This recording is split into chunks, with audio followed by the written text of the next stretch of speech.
Alors on nous a appris à nous comparer, à déterminer notre valeur en fonction du physique d'une autre, de la silhouette d'une autre, à croire qu'il n'y a qu'une seule place et qu'on doit se battre pour cette place-là.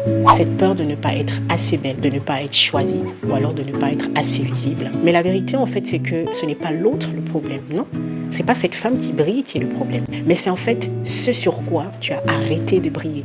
Et si on arrêtait de se regarder comme des rivales, les filles, de vivre dans la comparaison et qu'on commençait à se regarder comme étant des reflets. Parce qu'en réalité, ce à quoi tu te compares chez l'autre, c'est peut-être en fait quelque chose qui brillait en toi sur lequel tu as mis pause ou que tu as tout simplement éteint.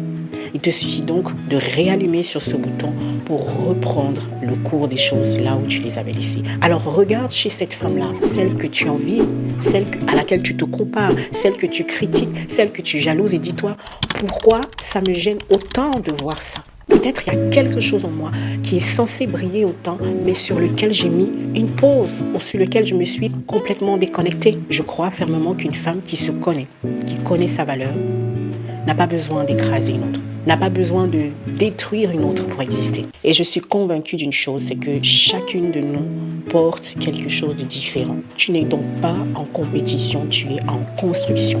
Je veux que tu répètes après moi. Je ne suis pas en compétition, mais je suis en construction. Tu l'as bien compris. Alors si tu es prête à sortir de cette comparaison, écris dans les commentaires « Je me choisis moi » et laisse-toi transformer, d'avoir les outils de comprendre, surtout de se laisser transformer pour devenir cette meilleure version d'elle. Tu es une pépite, tu n'as plus besoin d'être sous l'ombre d'une autre femme.